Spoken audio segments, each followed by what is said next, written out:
Unpopular opinion, but your health tech company is wasting money on content marketing. Yep, every blog post, every thought leadership article, and every educational guide, it's all creating awareness you don't need. Like I said, I know that's an unpopular opinion, but hear me out. Hospitals know patient engagement platforms exist.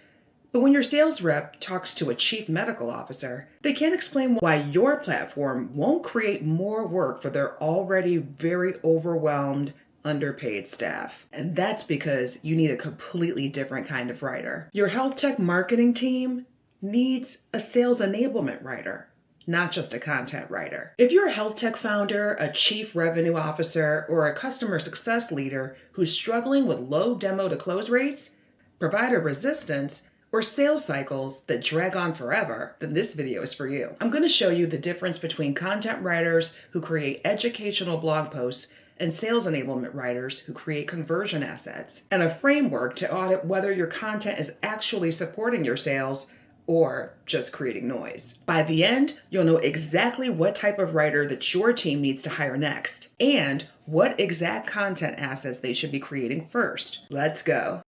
A content writer creates educational material that builds awareness and authority, like a blog post about the future of remote patient monitoring or 5 trends in value-based care. Yes, these pieces get traffic, they get shared on LinkedIn, and enhance your authority. But it all falls into the tofu category. No, of course I don't mean the actual fake meat. I mean top of funnel marketing that brings people to your website. A sales enablement writer, by contrast, is a person who creates conversion material that helps your sales team close deals, like battle cards that compare your platform to competitors on the exact features hospitals care about, one-pagers that answer the question, how do we prove ROI to our CFO? And implementation timelines that show IT directors exactly what integration looks like week by week. Spoiler alert, I do both of these types of writing. Content writing answers questions your audience is searching for.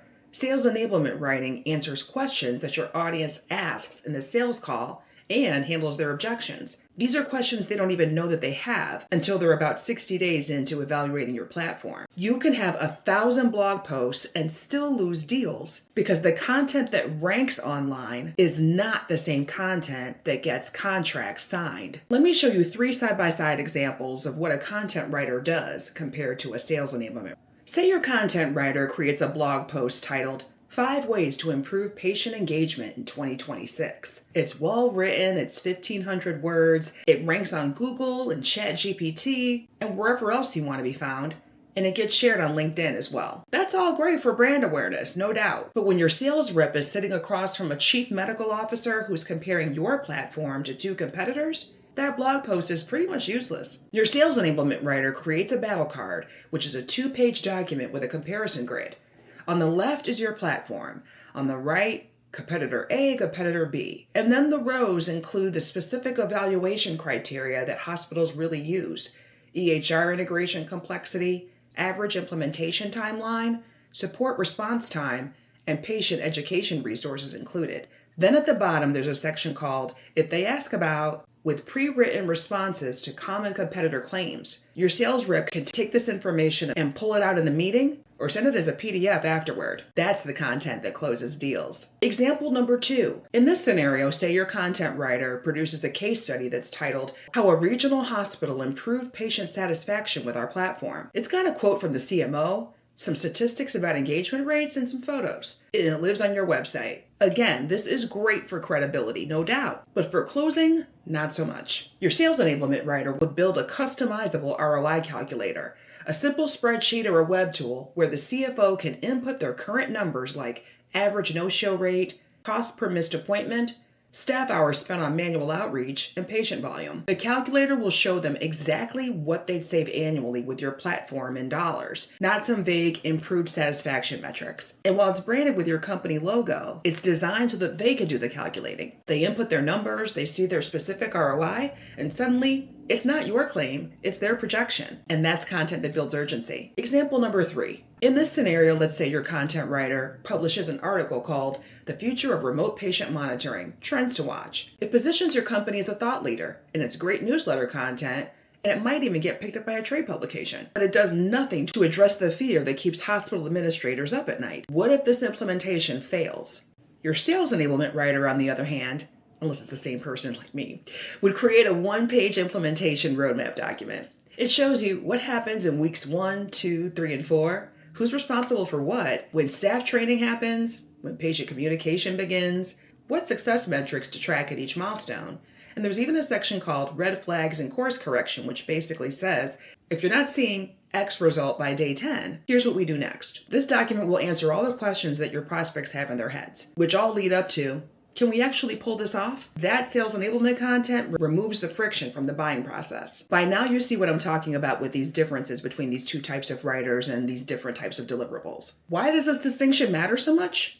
Well, the health tech market is flooded. There's countless patient engagement platforms, RPM solutions, and telehealth providers. And every single one of them has at least one blog talking about the future of healthcare. Differentiation no longer happens at the awareness stage of the buyer's journey. It happens in the sales conversation. So most sales teams are walking into these conversations armed with content that was designed to get clicks, not close deals. Take the scenario where a health tech company spends $10,000 a month on SEO and content marketing to rank number 1 for patient portal solutions. They'll get tons of website traffic and demo requests, but their sales cycle is still 12 to 18 months, and their close rate is stuck at 15 to 20%. And that's because after the demo, when the prospect goes back to their buying committee, they're asking questions, and your sales team is scrambling to create custom responses in some Google Docs. Meanwhile, your competitor with the sales enablement writer already sent over the exact materials that address those questions, professionally designed with data specific to that prospect's specialty and size. The point is, even the best blog post doesn't matter after a demo.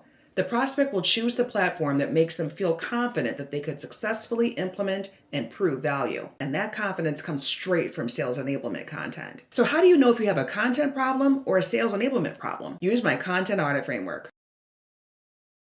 All right, here's the 3-step audit that you can do in just 30 minutes. First, pull your last 10 lost deals. Then ask your sales team, which questions came up in the late stage conversations that we couldn't answer quickly or confidently, and write those down. Second, go to your website's resources section.